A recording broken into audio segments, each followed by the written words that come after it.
of crushed kumkum in a golden pestle, who is an adolescent girl flooded with waves of sweetness, who is embraced by the arms of Lord Hari, whose bodily hairs are standing erect in ecstasy, and who is dressed in splendid red silk garments.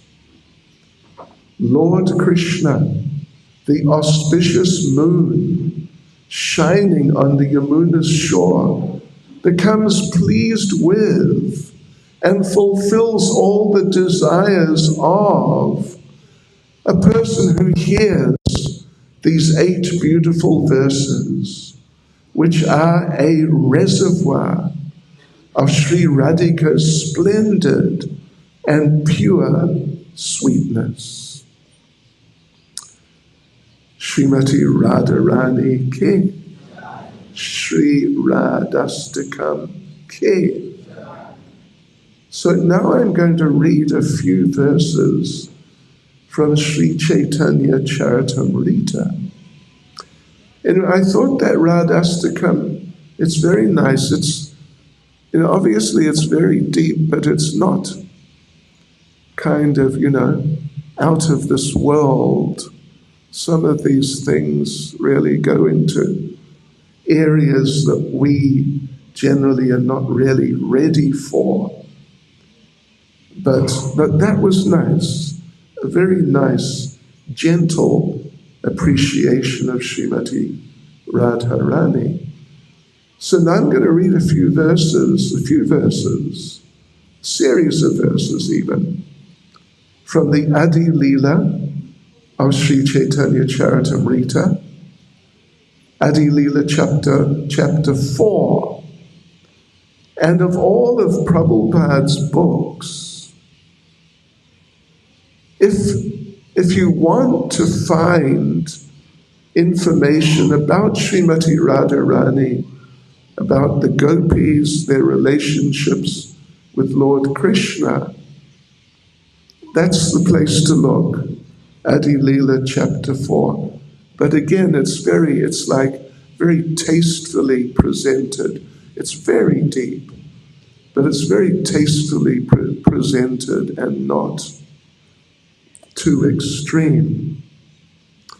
So I will read some verses. Radhika Hayena Krishna Pranaya Vikara Swarupa Shakti Hladini Nama Yanhara.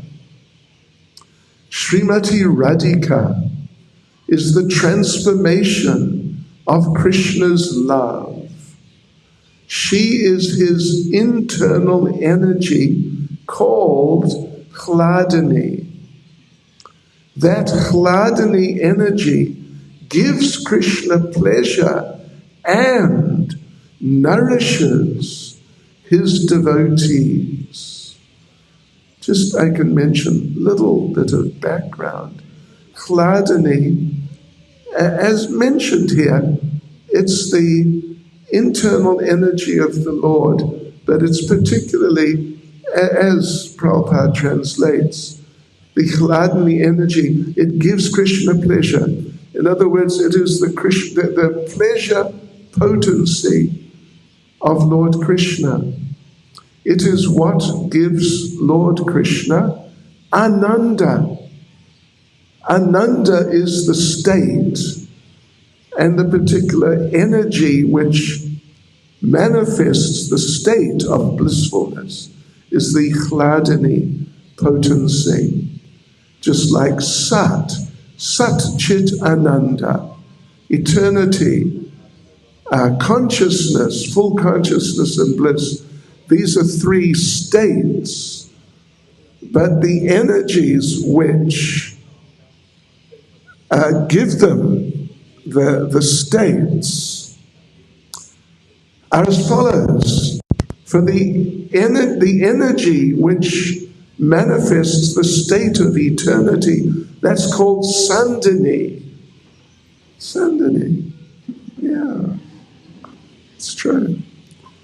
Sandini energy, the manifest condition which comes from it is the state of eternity. Then the energy which manifests the state of consciousness, of being conscious, that is samvit, manifests the chit state. Samvit chit, that's how to remember the connection. And otherwise, the hladini shakti is the shakti, the potency, which manifests the state of being blissful. I hope that's sort of clear enough. So anyway, let me just say that Srimati Radharani, who is Srimati Radharani, one way of putting it is, she is Lord Krishna's capacity for enjoyment. Enjoyment, bliss, happiness. Yes.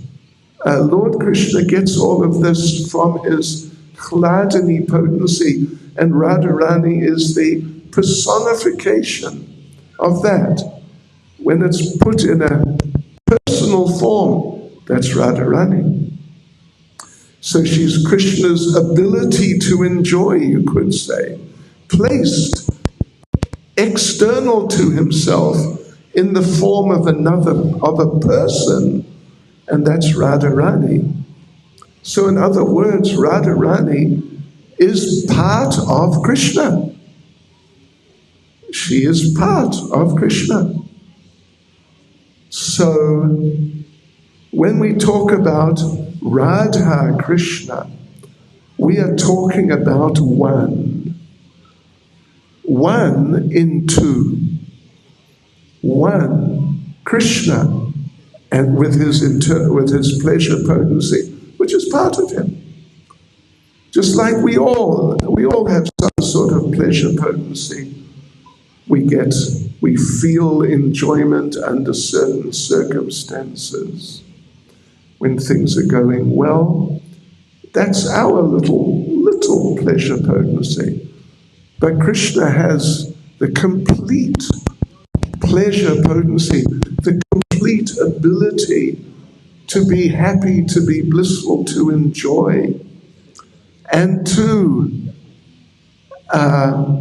accentuate that, you could say, to really develop that and increase that. Then, by Krishna's arrangement, that pleasure potency is manifest in the person of Srimati Radharani. So Radha Krishna, they're two, but they're also one and two. On the altar, of course, we see Srimati Radharani and Lord Krishna looking just wonderful, aren't they? It's amazing. In a new outfit, I think. Yes, just really wonderful. It's incredible, actually. It's incredible. But Radharani is so prominent in the life of Krishna, because Krishna, he is Purusha, he's Param Purusha. Purusha in this context can be taken to mean enjoyer. But he's Parama Purusha, he's the supreme enjoyer. And what does he enjoy? Srimati Radharani. Yes. So she has such prominence. We were reading earlier from a class of Srila Prabhupada's on Radhastami in Bhaktivedanta Manor 1973. I was there for it, actually. And Srila Prabhupada makes the point that we say Radha Krishna. We don't say Krishna Radha, do we? We could say it. Why not? But we don't. We say Radha Krishna. Radharani's first. Because Krishna, what's his business? At least as a person, his personal business is to enjoy. And that comes through Srimati Radharani. So Radharani is foremost in the life of Krishna. So we say Radha Krishna. Anyway, let me carry on here. Srimati Radhika is the transformation of Krishna's love, Krishna's capacity to love. This is Radharani. His love transformed into a person who is simply full of his love. Srimati Radhika is the transformation of Krishna's love. She is his internal energy called Hladini. That Hladini energy gives Krishna pleasure and nourishes his devotees. Listen to this, please, devotees. Now keep your concentration. The essence of the Hladini potency means the essence of Radharani. The essence of the Hladini potency is love of God, Krishna Prema. The essence of love of God is emotion, bhava. And the ultimate development of emotion is mahabhava. Sri Radha Thakurani is just another name for Srimati Radharani. By referring to her as Thakurani, or Krishnadas Kaviraj is referring to her. It's like the female equivalent of Lord.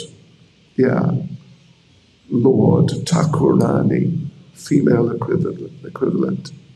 Shri Radha Thakurani is the embodiment of Mahabhava. She is the repository of all good qualities and the crest jewel among all the lovely consorts of Lord Krishna.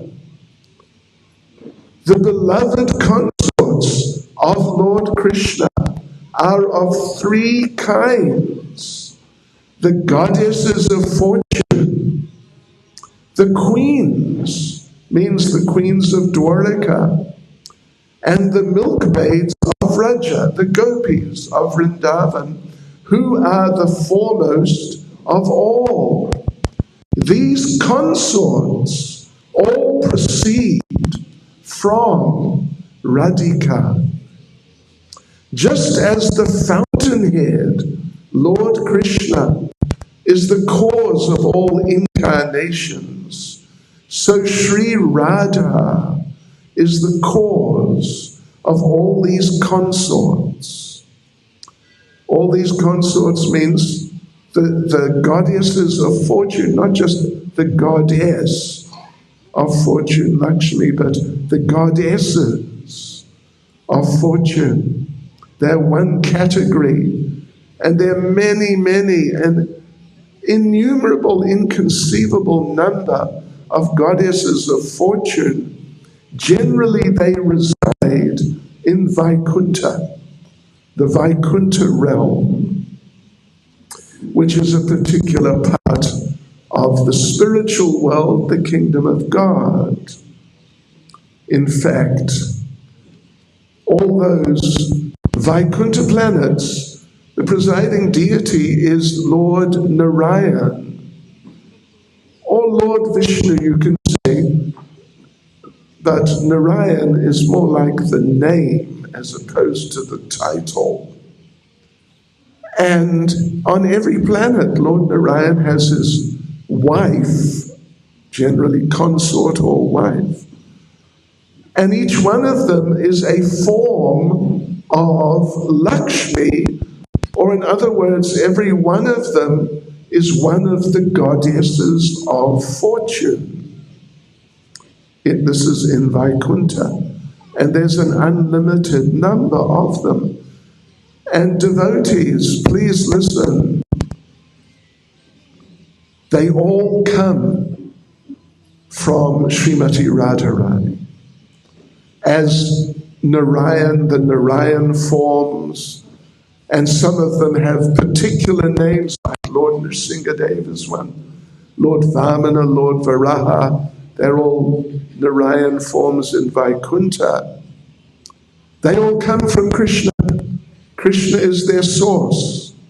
Each one of them has a consort, a female companion, loving companion, Vaikuntha generally wife. They're all coming from Srimati Radharani. So Srimati Radharani is very great, very great. But then in Dwaraka, which is higher than Vaikuntha, Dwaraka is actually part of Goloka Vrindavan.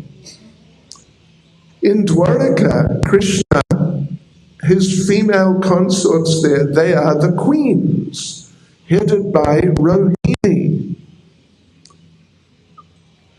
Rohini and Satyabhama.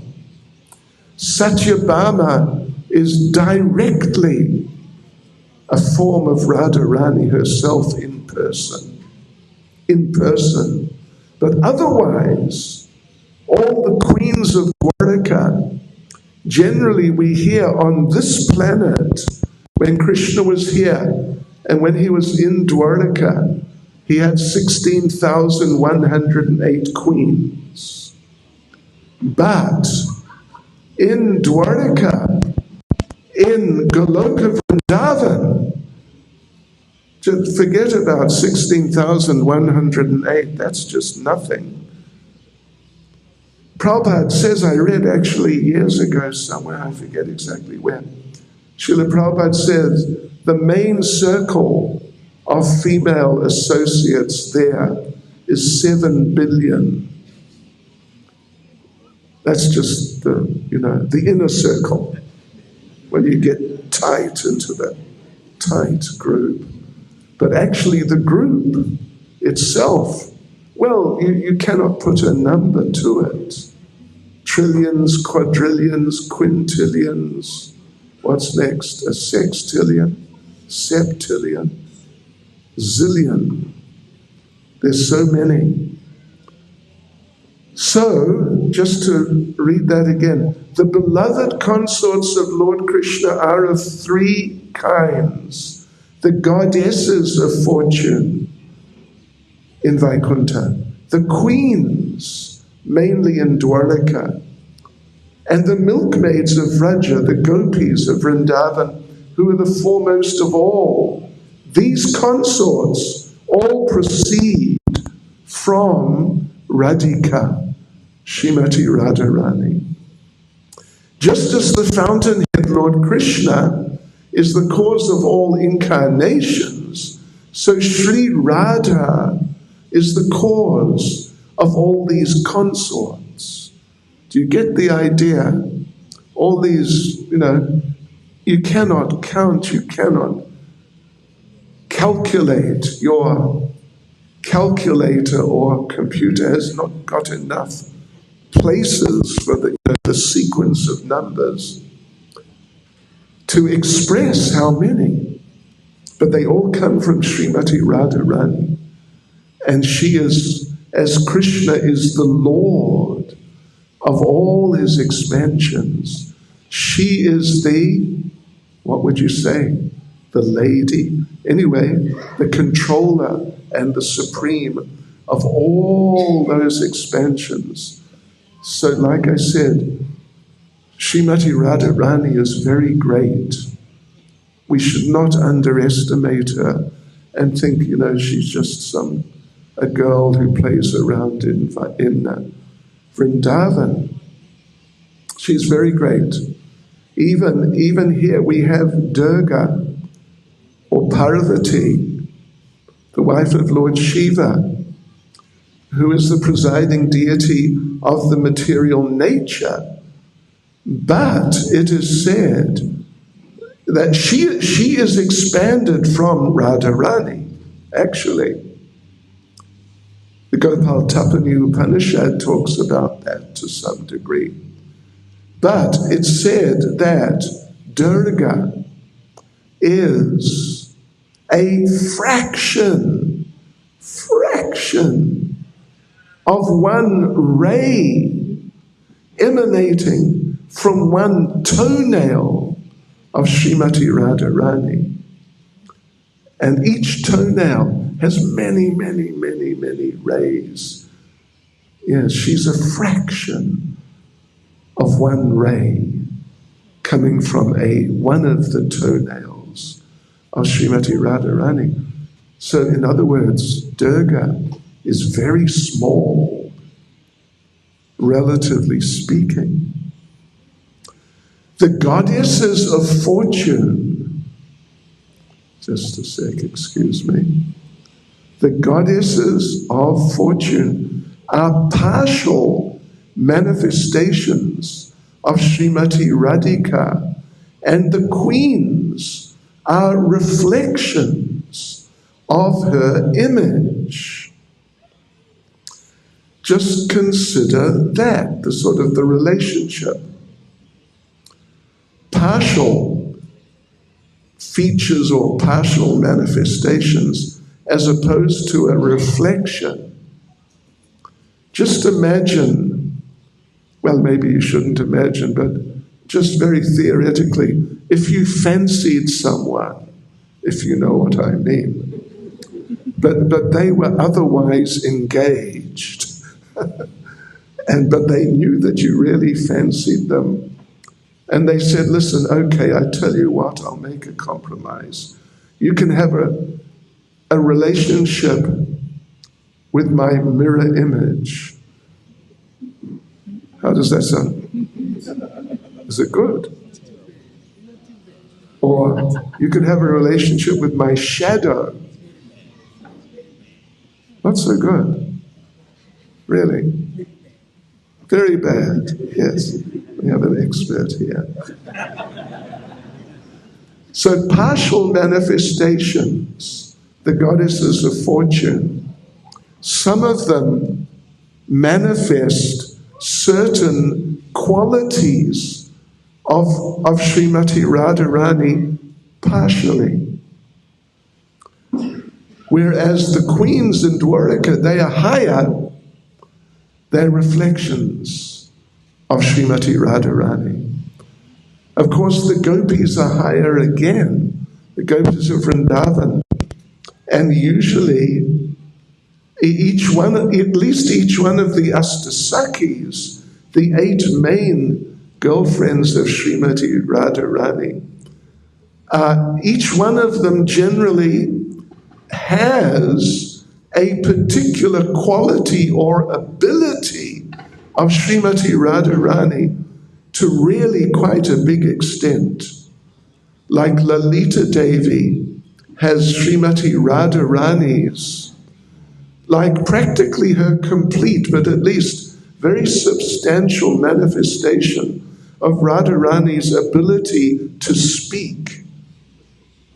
And when I say speak, I don't just mean, just talking about this and that, but I mean to like really strategically talk with Krishna and really have encounters with Krishna and sort of intricate dealings with Krishna.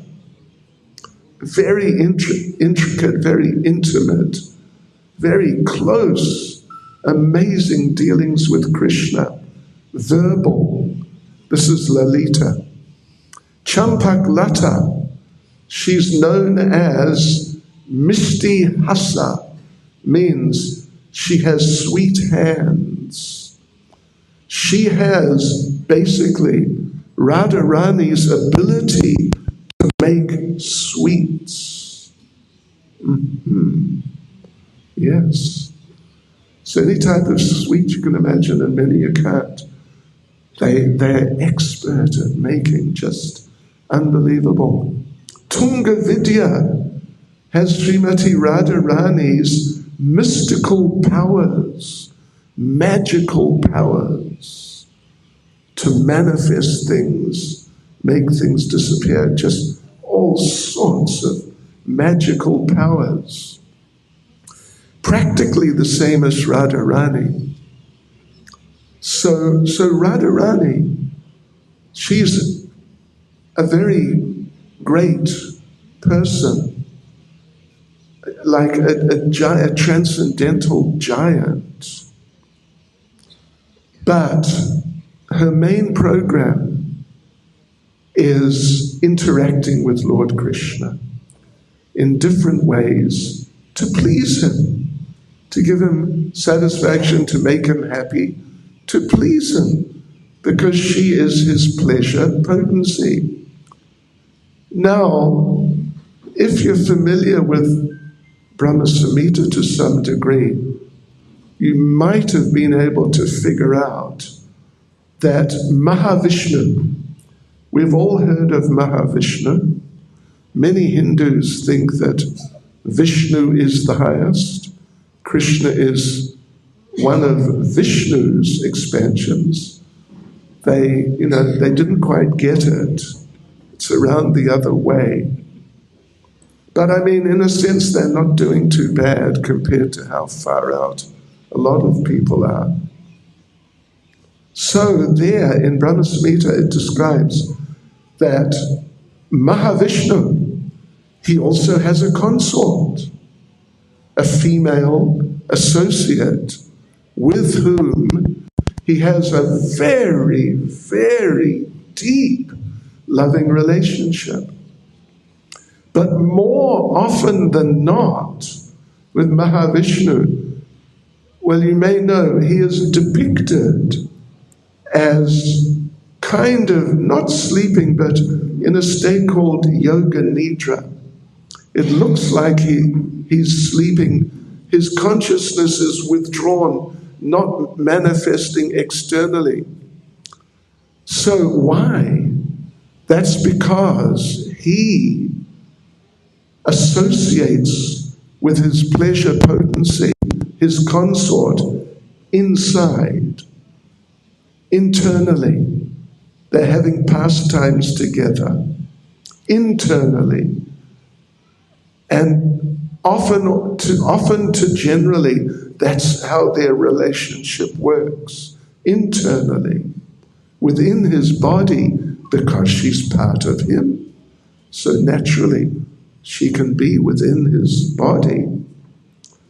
But the thing is, their relationship is so deep and just so amazingly ecstatic and loving that when they associate within Mahavishnu, he becomes just totally absorbed and his consciousness is withdrawn from any external manifestation.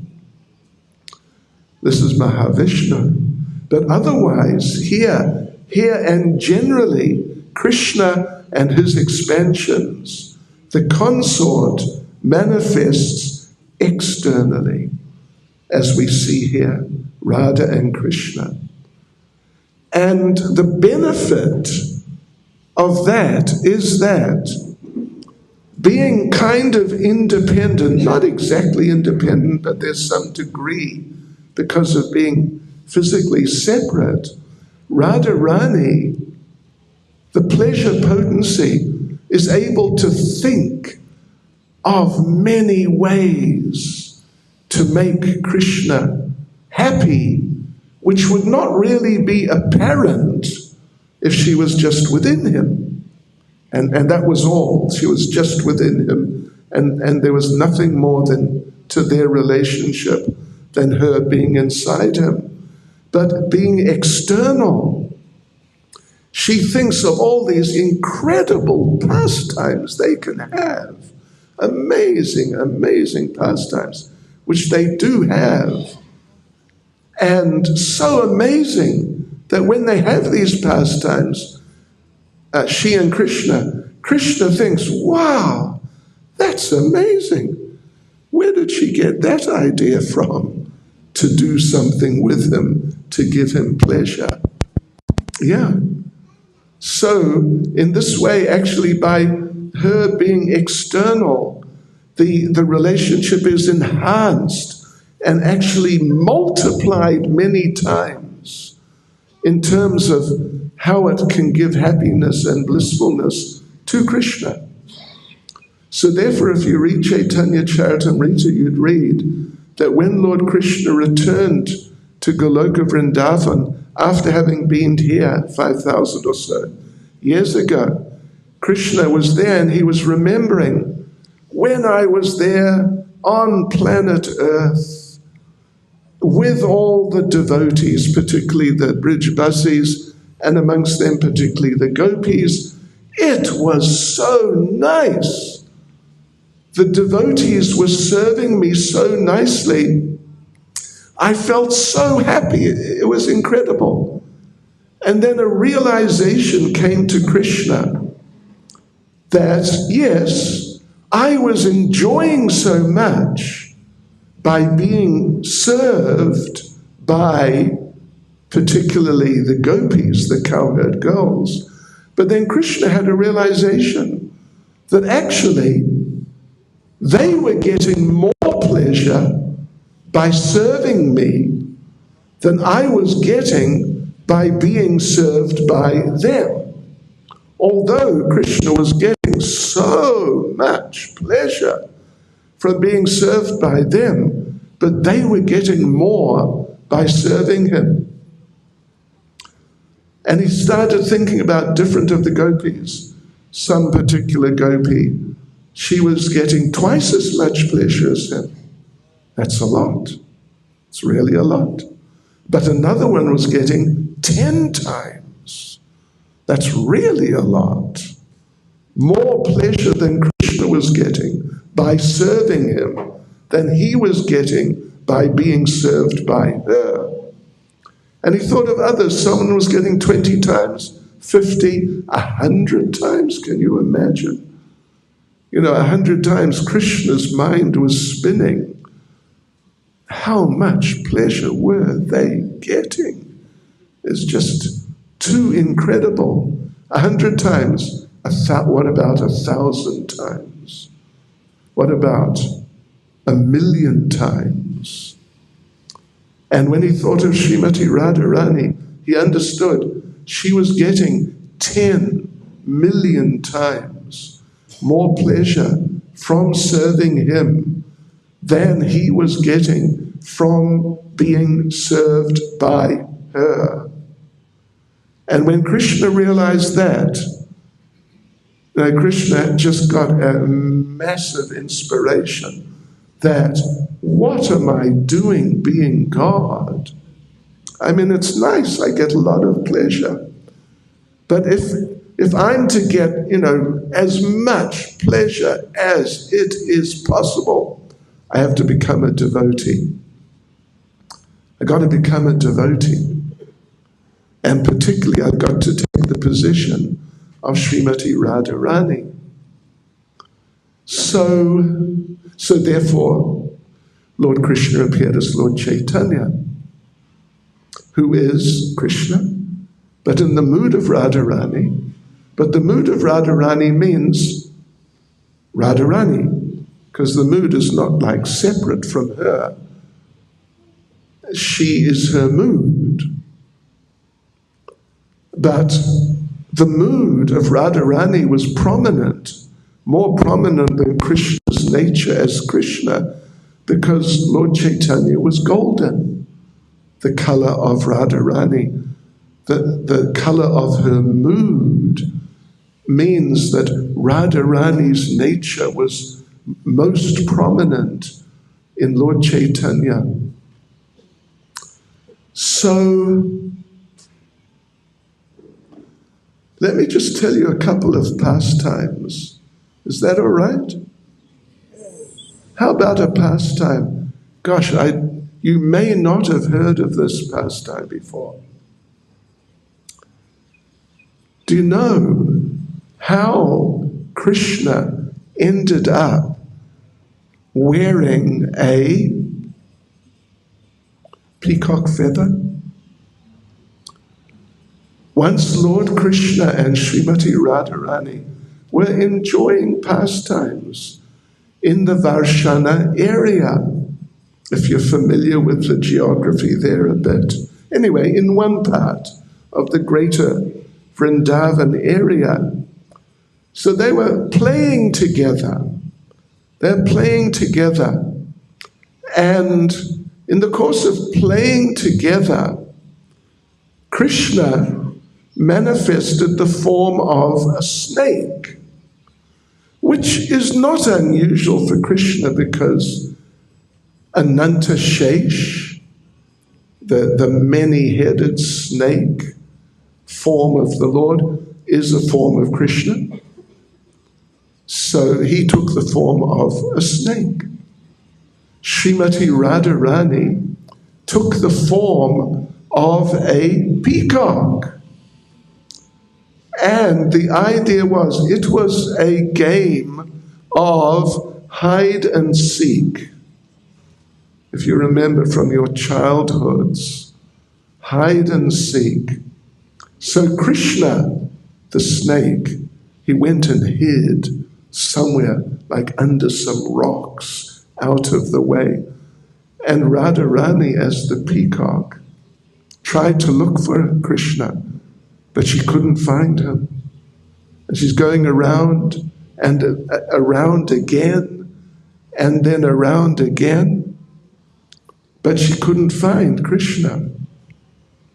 Eventually Krishna could see that, poor girl, I've got to be kind to her, be nice to her. So Krishna sort of put his head out from his hiding place, and Radharani saw his head, snake head, and Radharani came over, running over. In fact, she was running so fast, she actually tripped and fell a couple of times. And Radharani, Krishna's there with his head out, here I am. And Radharani came, and because peacocks, peacocks, they hunt snakes. They grab snakes by the back of the neck. So she came running over, and she grabbed hold of Krishna like that. And she said, I got you, I got you. Of course, Krishna was being kind. And so she held Krishna. Look who's here. Who has descended from Hillcrest down. Please come.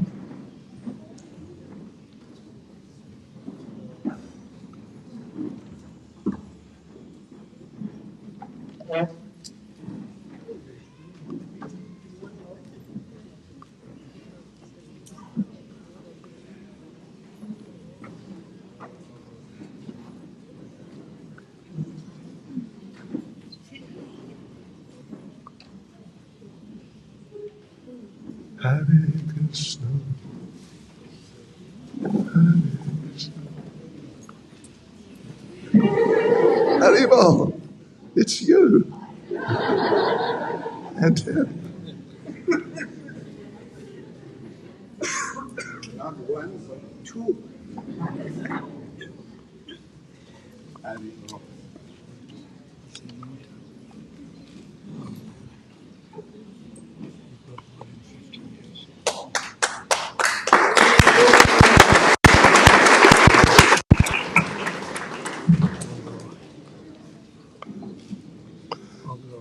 All glories. My Sahasrakoti Dandavat pranams. All glories. To all the glorious. Okay. I'm just coming to the end. So, devotees, you may be seated. Sit down. Get comfortable. Relax. And we'll continue. We're almost at the end of the story. So, are you sitting down? Radha Radhanath Das, Vaitiye Aap. Okay, right, so there we were. They're having this hide and seek game. And Srimati Radharani as a peacock, catches Krishna by the back of the neck. And she says, there, it's by Krishna's mercy. She says, there, I got you, you see. So now what? And Krishna said, you've got me. So I want to give you like a prize for having won the game as a peacock. What I will do is, from now on, I will wear a peacock feather, just so people know that it's coming from you. It's coming from you. So that's where they say Krishna's habit of wearing a peacock feather comes from. I'll tell you, no, what should I do? Okay. So devotees, I mean, I was just getting started, but anyways, right. We will hand over to His Grace Devi Prabhu. No. But don't worry, the night is young. We have plenty of time. There's just no shortage.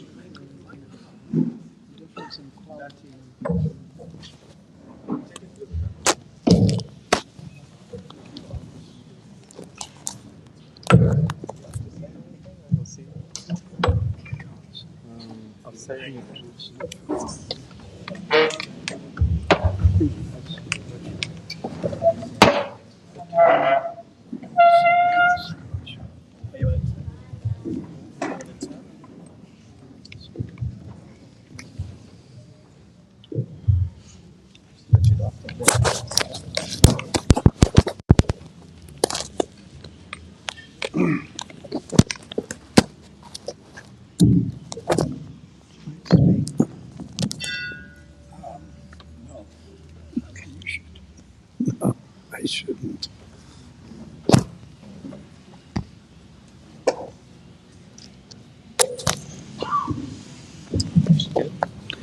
Just now.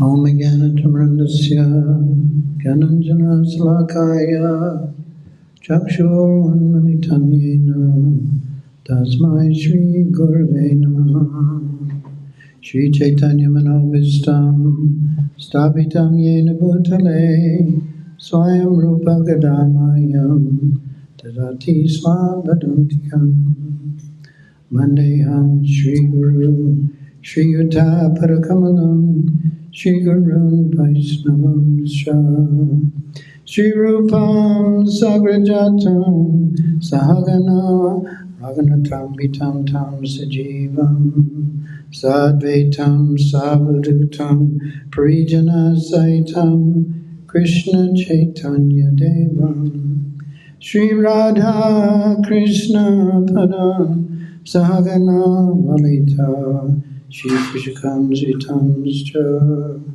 Hey Krishna Karuna Sindhu Dinabandho Jagatpate Gopesha Gopika Kanta Radha Kanta Namostate Tapta Kanchana Gaurange Radhe Vrindavaneshwari Vishavanu Sute Devi Pranamami Hari Priye Vanchakopativischa Kripa Sindhu Vyevacha Patitanam Pavanebhyo Vaishnavebhyo Namo Namah Jai Shri Krishna Chaitanya Prabhu Nityananda Shri Advaita Gadadhar Shivasri Gaura Bhaktavinda Hare Krishna, Krishna Krishna, Hare Hare, Hare Rama, Rama Rama, Hare Hare. Hare Krishna. So, there's a few pastimes here that we'd like to cover. Many of you may know them already, but maybe just to get some backgrounds on different pastimes and abilities and qualities of Srimati Radharani, then we can read them.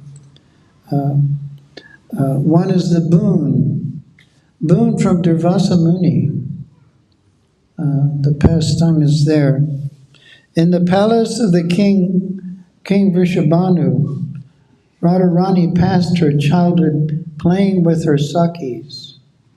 Wherever in the palace they played, Radharani would always place a small deity of Krishna in the corner and decorate him with flowers. Radha and her Sakis would often play at cooking food for Krishna. Once on Dwadasi Tithi, when the gopis were all absorbed in their play, Durvasa Muni arrived at the palace. All the Sakis ran away when they saw Durvasa Muni. Durvasa Muni was a very handsome personality, and he was always absorbed in this kind of angry mood. So, not the kind of person you want to hang around with generally. Or the Sakis were they were scared. But Srimati Radharani remained. Durvasa Muni was very pleased to see the incomparable beauty of Radharani. He said, "My dear child, today you must feed me sweet rice prepared with your own hands." When Radharani heard the desire of Durvasa Muni, immediately she ran to her mother to collect the ingredients: nicely scented rice, milk, sugar, tej pata, resin, elaichi, camphor, and other things. Within a very short time, Radharani had prepared delicious sweet rice, which she served to Durvasa Muni. He found the smell very tempting, and when he tasted the inconceivably nectarian rice, he was convinced that Radharani was Gokuleshwari Mahalakshmi. No one else could have made such a wondrous preparation that defeated the taste of nectar and caused him to experience transcendental ecstasy. Being very pleased with Srimati Radharani's service, and out of affection for her, he said, quote, "I am offering you a boon, that whatever your hands touch, whatever you prepare, will taste like nectar. Whoever tastes this food cooked by you will have a long life, strength, beauty, and fame, all of which will increase day by day." And another pastime. The pastime is called Krishna Proves Radharani's Superior Position. I'm not familiar with this pastime, so I'll try to present it as well as I can. This is one of the pastimes which took place toward the end of the Bhoganda period of Radharani. So there are different ages. There's, what are the ages? Kumara, Bhoganda, and Kishore. So this is the middle age, not the youngest, and not the oldest. Once being overwhelmed by love, Krishna told Radharani, quote, "The essence of all worship is to worship you." So I want to point out right now, just like this morning, I couldn't even remember the 10 offenses while I was trying to speak on the 10 offenses. Parthasarthi Maharaj, I was trying to speak on the 10 offenses. I couldn't even remember what the 10 offenses were. Can you imagine? So I was helped by my wonderful senior godbrother, Maharaj, and just now you're also assisting me by explaining what different ages are. So I'm hopeless case, really. But without the help and assistance of my elevated godbrothers, then I'm a ridiculous pretender, let's say. Hare Krishna. Just to make that point so you'll all understand. You can laugh whenever you like.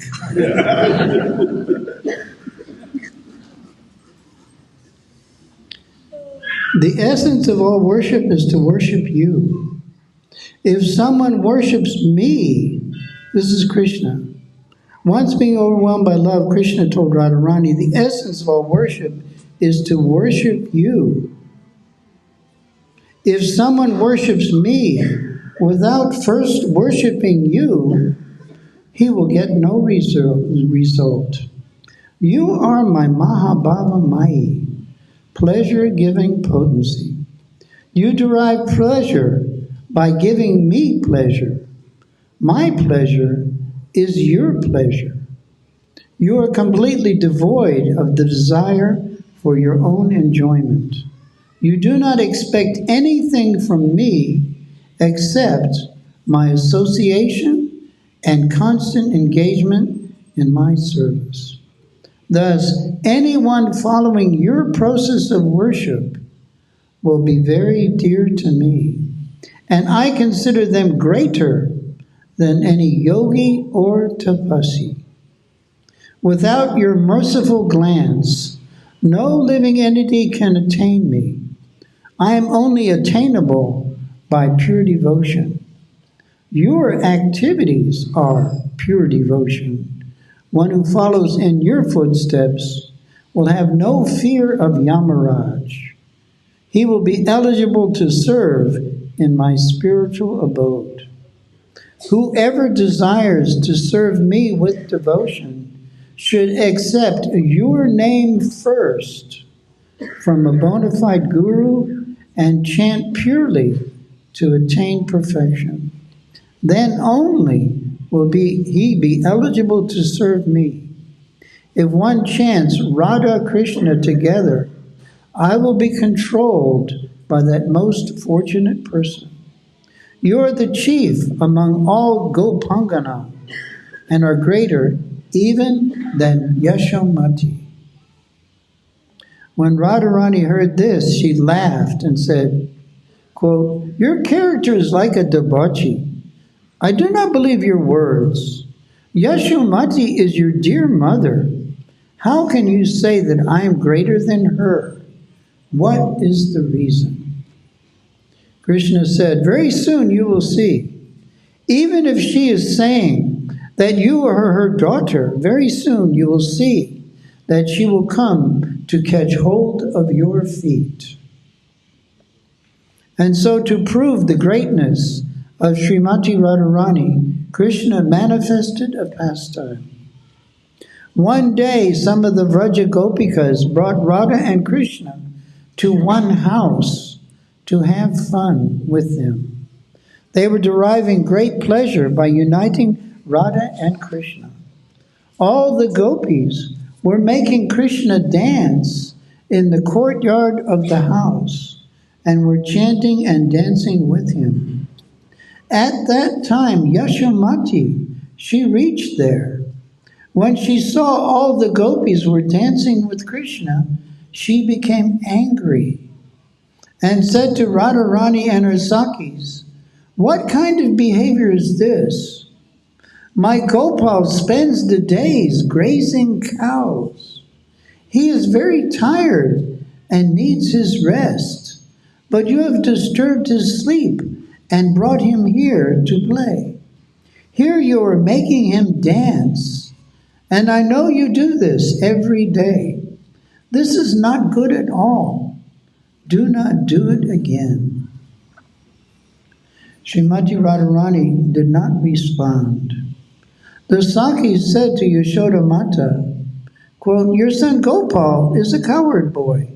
He has become tired from wandering in the forest and grazing cows, and is now sleeping on his bed.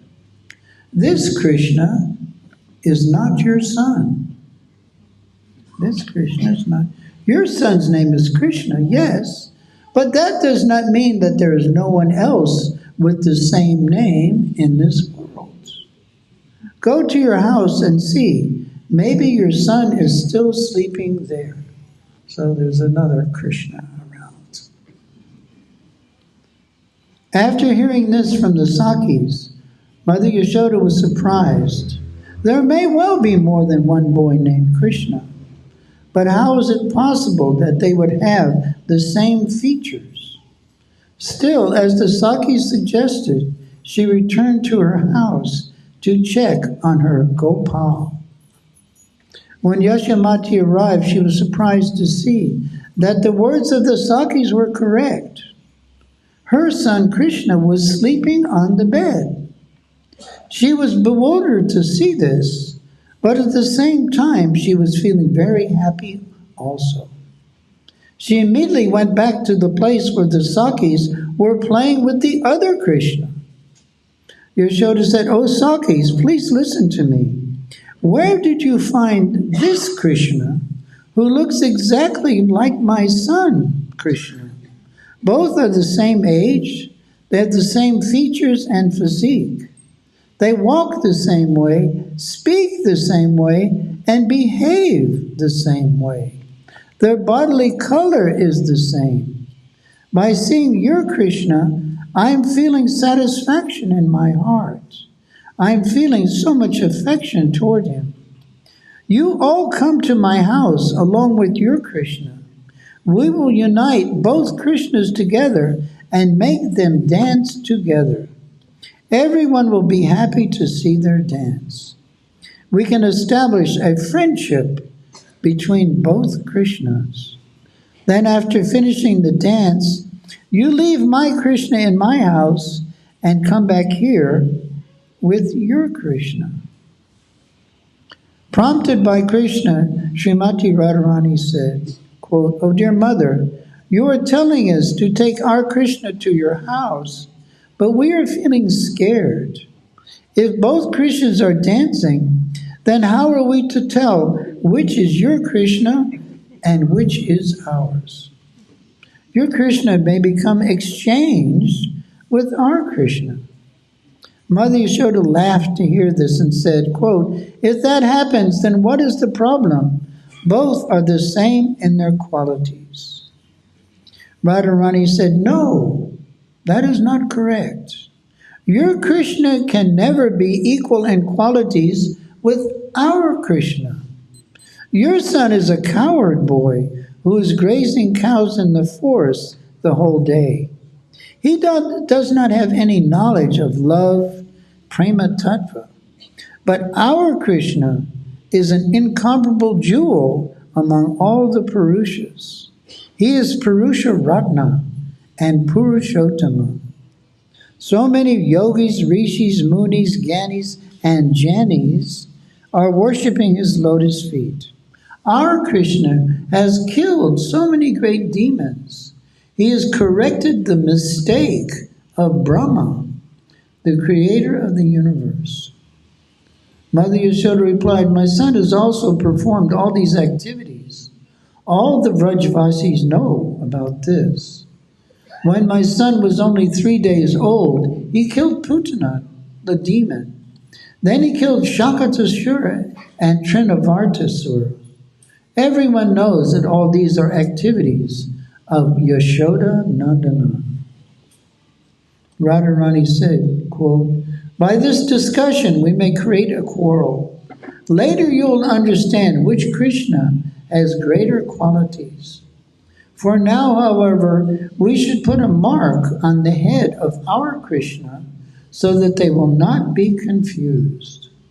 Saying so, Radharani put one spot of sandalwood pulp on the forehead of Krishna. The round white mark on the blue forehead of Krishna looked like the moon rising from behind a blue mountain. Radharani said to all the Sakis, "Now you all see, there is a mark of chandan on the forehead of my Krishna. You should all keep your eyes out on our Krishna so that he does not get lost." Then Radharani and her Sakis, along with their Krishna, went to the house of Yashoda. Yashoda saw her Krishna was still sleeping on the bed inside the house. She woke him and brought him to dance with the second Krishna. When they danced together, the two Krishnas looked like two sparkling Nilamani. Everyone was surprised to see their dance. Never had they witnessed such a wonderful event. Then, all of a sudden, Yashoda's Krishna merged into the body of the Gopis' Krishna and became one form. Then the dance was finished. Radharani and her Sakis prepared to leave along with their Krishna. Mother Yashoda did not find her Krishna. She started to cry. Where's my Krishna? Where did my Krishna go? You are taking away your Krishna. You must give me back my Krishna. Radharani said, where can we find your Krishna? Our life and soul, this Krishna, is not your son. Just see, on the forehead of our Krishna is the mark of Chandan I placed there. Mother Yashoda said, all of you were making them dance. Now you have hidden my Krishna somewhere. This is your trick, Radha. You know so many tricks. Radharani said, this courtyard is surrounded by a wall. Both Krishnas were dancing here. How can we know where one of them went? We have not left this place ourselves. Then Yashoda, with great pity in her voice, said, I do not have 5 or 7 children. I have only one child. He is a wealth of happiness for both his father and mother. He is like the helping stick of an old man. O Radha, my life air is about to leave my body. Please give me back my Krishna and save my life. I am catching your feet. Please give me back my Krishna. From today, I will become your maidservant. When Krishna heard Yashoda speaking like this, he looked upon Radharani and smiled, indicating something to her with a slight movement. Radharani said, quote, you are the queen of Vraja. You are my elder, my worshipable mother. Why are you catching my feet? It is a great offense on my part that you are catching my feet. Why are you speaking these bad words to me? Mother Yashoda said, please bring back my son. Bring him back as soon as possible. Then you will be free from all offenses. There will be no sin on your part. Radharani said, but how can I bring him? Where shall I go to search for him? When Yashoda heard this from Radharani, she started to cry and spoke very pathetically. I will not maintain my life any longer without my Nilamani. Saying this, Yashoda Devi fainted and fell to the ground. It seemed that she was giving up her life. Radharani looked upon Sri Krishna and said, what to do now? Your mother, who was holding you in her womb, is dying in front of you. Please tell me what to do now. Krishna said, quote, you don't need to be worried. My mother is not going to die. Radharani went to Yashoda and spoke in her ear. Quote, Krishna's mother Yashoda, wake up, arise. Your Krishna has come back.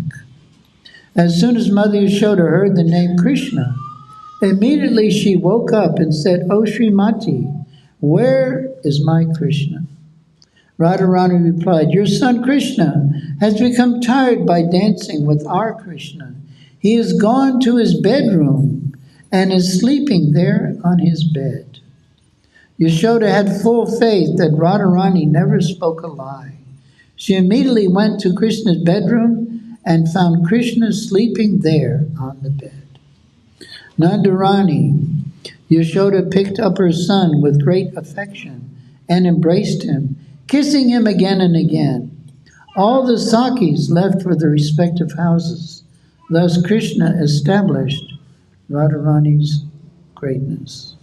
Hare Krishna. Do you know that one? Have you heard that one before?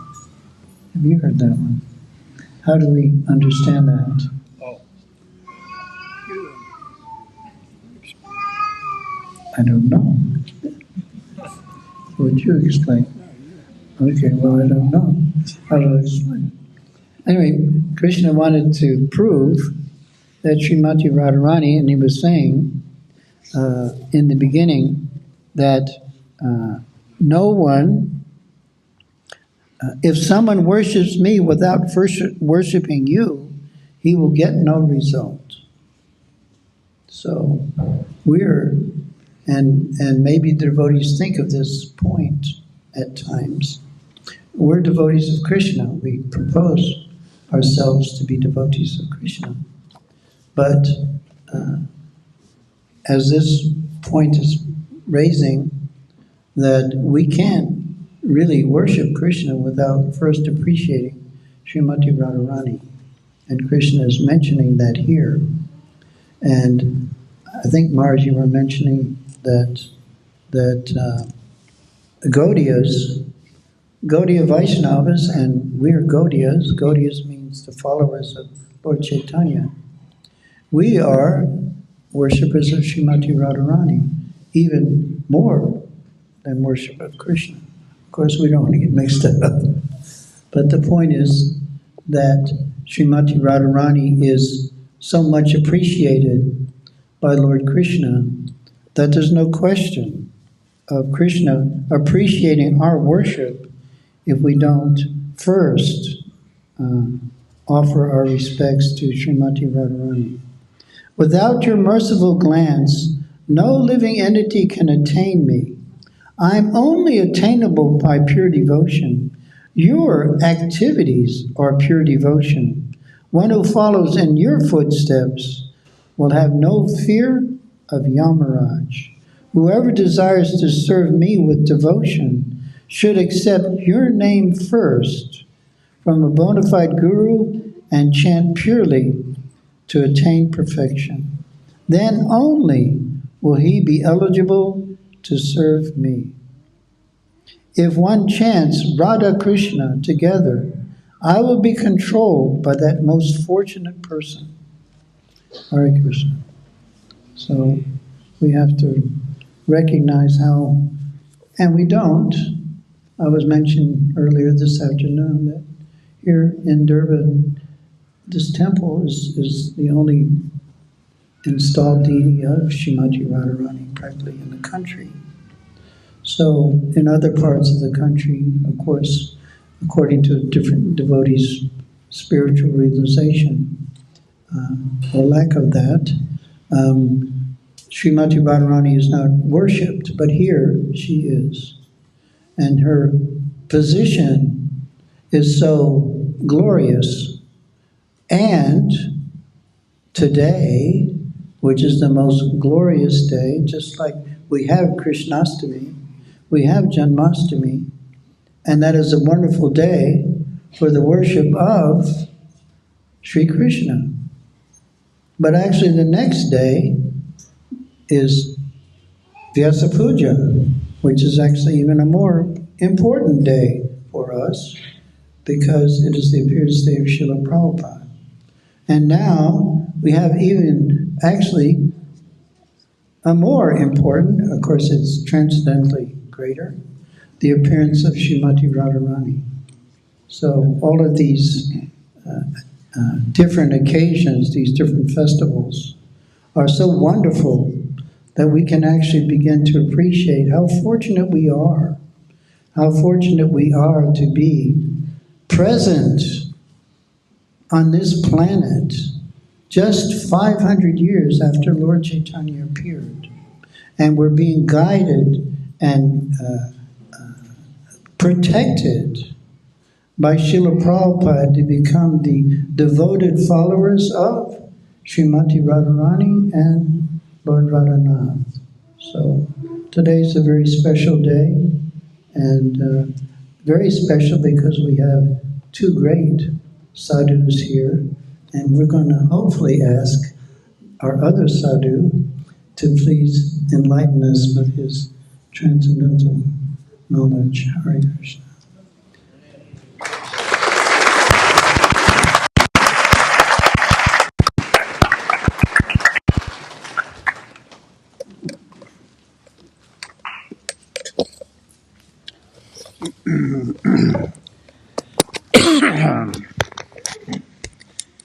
Tapta Kancha Gaurange Radhe Vrindavaneshwari Vrishabhanu Sutidevi Pranamani Hari Priye Shri Krishna Chaitanya Prabhu Nityananda Sri Advaita Gadadhar Shivasari Gaur Hare Krishna Hare Krishna Krishna Krishna Hare Hare Hare Rama in the Chaitanya Charitamrita, Adi Leela, chapter 4. It's one of the most important chapters in the whole Chaitanya Charitamrita. And there are many verses glorifying Radharani. And one of the verses is where Krishnadas Kaviraj quotes from Jiva Goswami, Srila Jiva Goswami, the greatest philosopher that ever lived, quotes from the Sandarbhas that Lord Krishna has many energies. So we know this. Purusha Shakti Vivideya Shruyite, multifarious energies. And we can see the material energies and the spiritual energies. So the material energies, I think we know what they are. What are they? Earth, water, fire, air, ether, mind, intelligence, false ego. Described clearly in Bhagavad Gita. But then there are spiritual energies also. And the three main spiritual energies are Samvit, Samdini, and Hladini. So that's also described as Sat, Chit, Ananda. So I think you're more familiar with that. Sat, eternality. Chit, what's that? Knowledge. And bliss. Happiness, bliss. But technically it is Samvit Shakti, Samdini Shakti, and Hladini Shakti. And then Prabhupada mentions in the introduction to the Chaitanya Charitamrita of all the different energies of God, incarnations, expansions, energies, Hladini Shakti is a number one. Hladini Shakti is the number one. Hladini means pleasure. Pleasure. So that's what everyone is looking for, pleasure. And Radharani is the very vigraha. The word vigraha, murti, the very form, the very essence of Hladini Shakti. The word sa, S-A-R-A, means essence.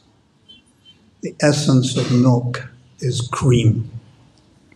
So Srimati Radharani is the very essence, or the very vigraha, or the very form of Hladini Shakti.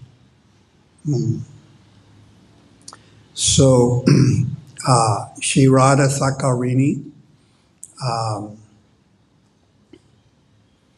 Mahabhav, Shri Radha Sakarini, she is the very essence of Hladini Shakti, or enjoyment. And it's this enjoyment that we want to taste. We want to taste this. So in the material world, this Hladini Shakti, it's also present, but a millionth of a millionth of a millionth drop. And then we have it in the material world, the so-called pleasure of this material world.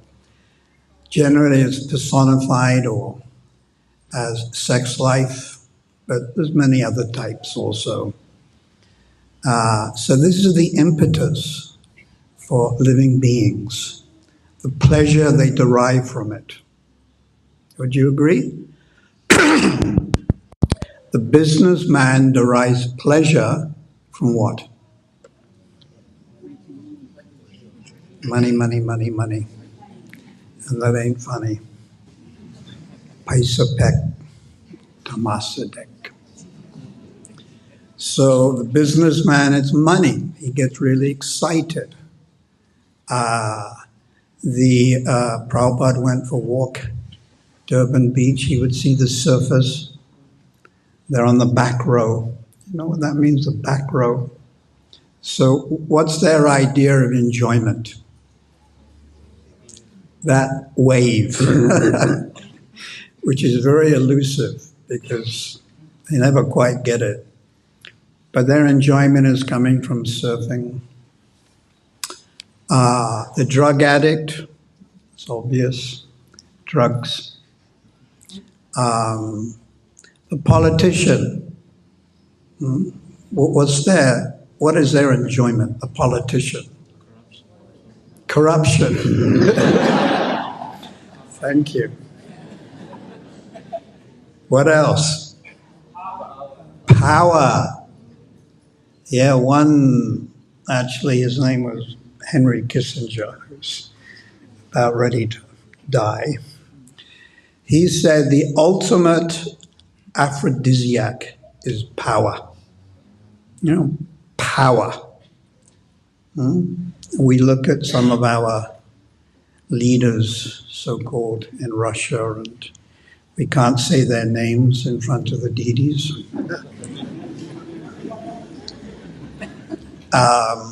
Power. They get that power, they want that power. So in the material world, enjoyment is there, but it's very limited. We have to say it is there. And one Vaishnava poet, he described, you're in the desert, you're dying of thirst, and someone comes to give you a drop of a drop of a drop of water. So there is some type of pleasure, but it's really not real pleasure. What can that do? Nothing. So this pleasure is personified in the form of Radharani. She's the very vigraha of pleasure. Therefore, we worship Radharani, and as was mentioned, as followers of Rupa Goswami, technically Rupanugas, we're actually more inclined to Radharani than Krishna. Although this is a very confidential, esoterical, secret point, and not really discussed so much. The fact is, we are Radhika Snehadika. Sneha means affection. Prema, Sneha, Pran, Rag, Anurag, Mahabhav. Sneha means special affection. So Radha Snehadika, that's Rupa Goswami's term, means more affection for Radharani than Krishna. So we have in Vrindavan, a little technical, but we have Sama Snehadika and Asama Snehadika. So Sama, S-A-M-A, Sama, what does that mean, Sama? Equal, yeah, from Vidyavini Sampane. So equal affection for Krishna, equal affection for Radharani. So there are devotees in Vrindavan like that. So we're specifically talking about the gopis. So they would be called Sakis. And an example is Dhanishta. And then you put the word A in front of the word Sama, and it's Asama, unequal. So there are people who have more affection for Krishna and some more for Radharani. So our particular line is Radhika Sama Snehatika. More affection for Radharani than actually Krishna. And according to Rupa Goswami's teachings, we want to unite unite is the best word, I think, unite Radha with Krishna. We want to see them together. So, of course, this is also very confidential. It's interesting. You can play Srila Prabhupada's lectures, morning walks, talks. Very rarely does he talk about Radharani, honestly. There was one Radhastami festival in 1969 in London. Very rarely, even on Radhastami, would Prabhupada actually talk about Radharani. It's very confidential. And the reason is that we have a material concept, and we take that material concept and it overlaps into the spiritual world. This material desire for enjoyment between man and woman, it's very deep. So it overlaps into the spiritual world. So we see Prabhupada really didn't, Srila Bhaktisiddhanta really didn't speak so much. Actually, hardly anything. But in the books, there is information. Chaitanya Charitamrita, as I mentioned, chapter 14, Anchya Leela, chapter 14 to chapter 20. It's explained there is more information. Chapter 8, Madhya Leela. Definitely there is more information, but verbally, very little. It's interesting, there's a pastime where Srila Bhaktisiddhanta was in Jagannath Puri, or Bhubaneswari, I'm not too sure. And it was the month of Kartik, and he got information that in the month of Kartik, one of his disciples, Srila Bhakti Pramod Puri Maharaj, was discussing quite a lot about Krishna's Damodar Leela. And we do that also in the month of Kartik. Now that's not Madhurya Ras, that's Damodar Leela. It's Vatsalya Ras, Mother Yasoda, Krishna. And Srila Bhaktisiddhanta sent a message, this is too intimate, and requested his disciple not to speak about it. Srila Bhaktisiddhanta was very cautious. Pujala raga bhage, pujala rage pate goreve bange. Very famous statement. One should be very cautious about discussing these pastimes of Krishna, especially Madhurya Ras. Gorave bange. One should not, bange means to break.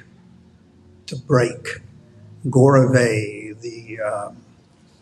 if you like, Vaidhi Bhakti, or the conception of God, Krishna, as Ishvara, the supreme being, that from which everything emanates, etc. One should be very cautious. So Srila Bhaktisiddhanta was cautious. And Prabhupada also very cautious. And therefore, in his talks, didn't really speak. But his books, his translations, there is more information. Definitely. So Radhika Snehadika. Radhika Snehadika.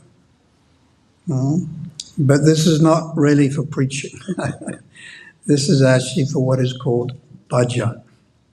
And bhajan means our own personal attempt at reestablish, not the word reestablish, to establish our eternal relationship with Krishna, primarily through chanting Hare Krishna, Hare Krishna, Krishna Krishna, Hare Rama, Hare Rama.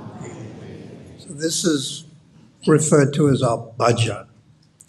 And one has to develop this consciously, especially after having practiced Krishna consciousness for 20 years, 30 years, or 50 years. Definitely. Otherwise, we're missing the point. Every journey has its destination. That destination is very specific. So our destination, Prema Pamata Mahan. What is that in English? Love, prem of God. But let us be more specific. Is that Dasyaras? Is it Sakyaras? Is it Shantaras? Is it Vatsaliras? Or is it Madhuryaras? And in Madhuryaras, there are so many divisions. As I mentioned, numerous divisions. Srila Rupa Goswami has controlled himself and explained 360 different varieties of Madhurya Ras. Only 360. Only. He limited himself because the book would get too big. This is Ujjwala Nilamani. 360. Swakiya, Parakiya, Paroda, Madhya, Mugdha, Abhista, Vasaka Saja. So why would Rupa Goswami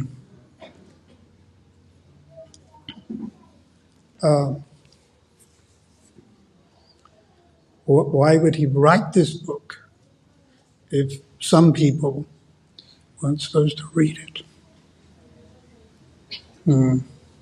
So Prabhupada is giving us he's giving us this entrance. We should follow it, become more serious in our bhajan, and especially pray to previous acharyas, Radha and Krishna. And eventually, as time goes on, as we become more mature, enter into what is called Vrindavan. Entering into Vrindavan, it doesn't mean ticket or visa. I went for my visa yesterday. Doesn't mean sitting in the office. They stamp the thing and interrogate you. So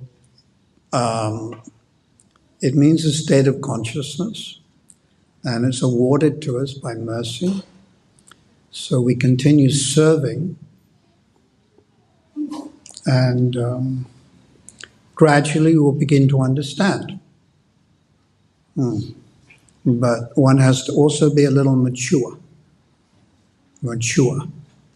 And if one is a little immature, that means you lack what we would call sambandhana gyan, then you become guilty of being or somewhat affected by what is called sahajiya bhav.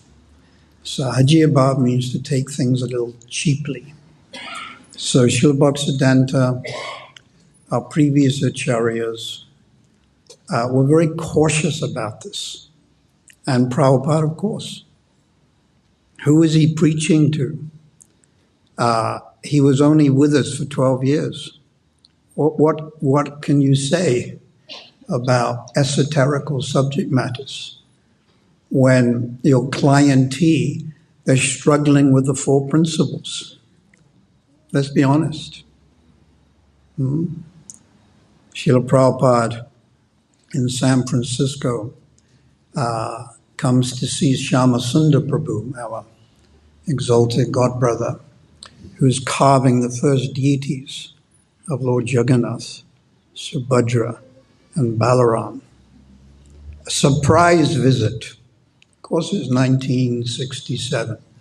And there on the top, I've understood, of Lord Balaram is a packet of cigarettes.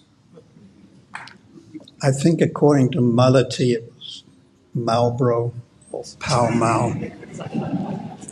I did a research. Marlboro is by far the most popular cigarette. Not that I would be interested in it, but it supersedes all others. So there's Shyamasundar, and Prabhupada's advice is, cut down, from 20 to 5 to 2 to 1 or whatever. So this was Prabhupada's, if you like, his clientele or his, what could he actually explain, these deeper aspects? So therefore he didn't really explain so much. But his books give us direction, definitely. So we continue serving Prabhupada, the previous acharyas, Srila Bhaktisiddhanta, Srila Bhaktivinoda Thakur, Narottam, Rupan Raghunath.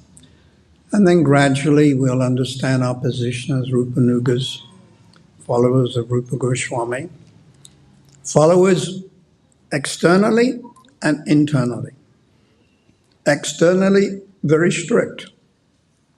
And Rupa Goswami was told, go to Vrindavan, write books, rediscover places of incarnations, set a good example. 4 things he was specifically told. That's externally, and internally, Rupa Goswami is actually a personal associate, actually the number 1 personal associate of Radharani. Not number 2 or number 3, but the foremost. And Prabhupada is also in that group, Srila Bhaktisiddhanta, Srila Bhaktivinoda. And this is our line. We stick to this. Then eventually we can also become proper Rupanugas. So we just continue with patience, and then as we become more serious, enlightened, we'll get inspiration from these personalities. Although Srila Prabhupada is not personally present, he's aware. This is the power of a Nityasiddha, highly elevated Vaishnav, Mahapurush, Jivan Mukta Mahapurush. So they can direct us, they can inspire us. Srila Bhaktisiddhanta can inspire us. We're trying. Bhaktivinoda, Jagannath Das Babaji Maharaj, Rupan Raghunath, the 6 Goswamis. We just have to continue with Utsahan, Nishtaya, Dayat, enthusiasm, patience, and avoid any type of offenses. This is the biggest stumbling block on a Vaishnav's advancement. Plain and simple. Vaishnav aparad. We should not minimize, we should not try to censor, always try to appreciate Vaishnav devotees of the Lord. Even, there's a verse, Chota Bada, Bhakti Gana, Shivandanam. Chota, beginners. Chota, Bada, advanced. Always respect, Vandanam, Vandanam. Touching their feet, respect, respect. And then we will make advancement. So this has to be really avoided. Any tendency, mental tendency, verbal tendency towards minimizing or criticizing Vaishnav devotees of the Lord. Whether they're in ISKCON or whether they're not in ISKCON. whether they're in the Brahma Sampradaya or perhaps some other Sampradaya. We have to be very cautious about developing negativity, if you like, towards the Vaishnavas. So how you can counteract this is by going the other way. And what does that mean, to go the other way? To always glorify within your mind, to always think about Devaki Nandan, great poet. I think before he was Gopal Champu, the one who offended Srinivasacharya. And then he took initiation, Devaki Nandan.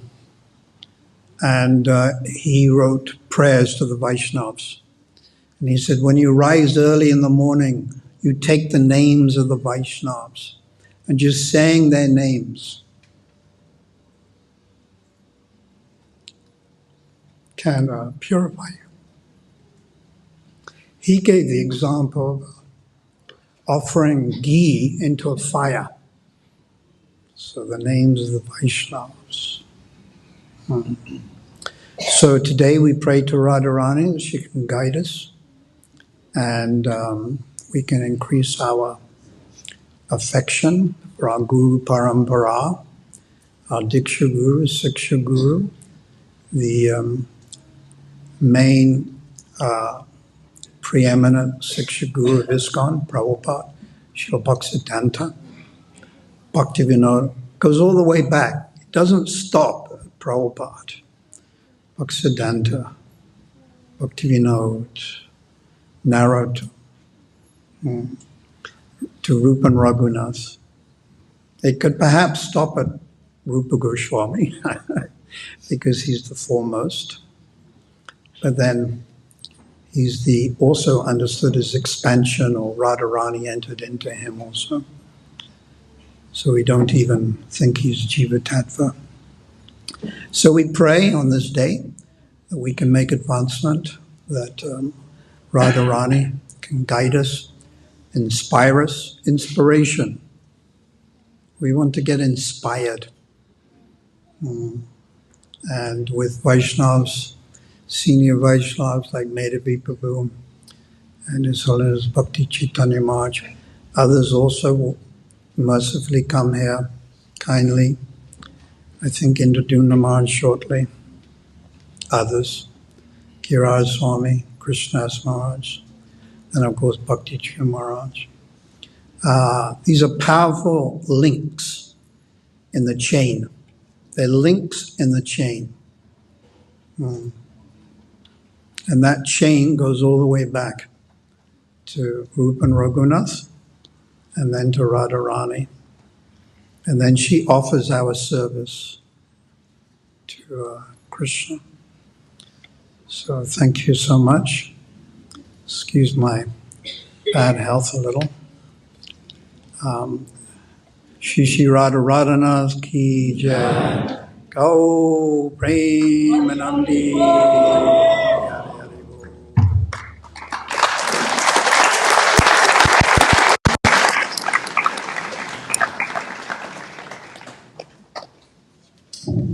Thank you very much. Bhakti Chaitanya Maharaj and Prabhu, Bhakti Saraswati Maharaj. Thank you, devotees, for staying and being part of deeply relishing the wonderful presentations. Now we can rise, and we're very fortunate that His Holiness Bhakti Chaitanya Maharaj will lead us in kirtan. Shri Shri Radhanath ki, Shri Radhastami Mahotsav ki, Shri Prabhupada ki.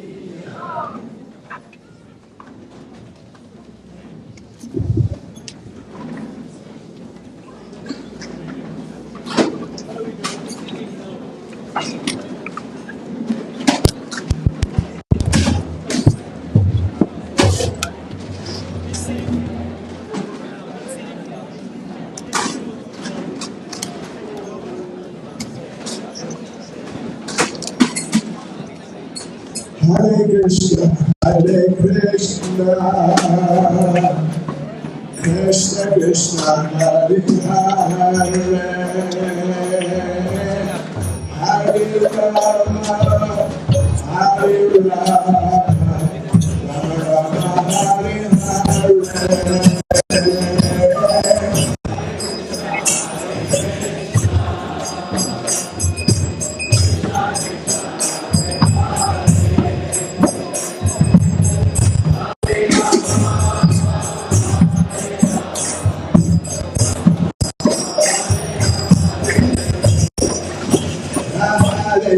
Hare Krishna, Krishna Krishna, Hare Hare, Hare Rama, Hare Rama, Rama Hare Hare.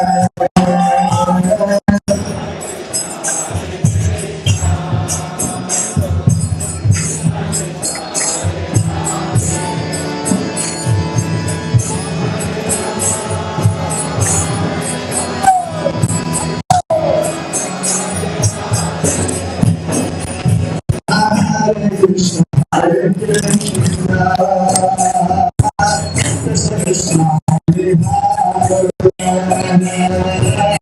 Hare Rama, Hare Rama,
Hare Hare.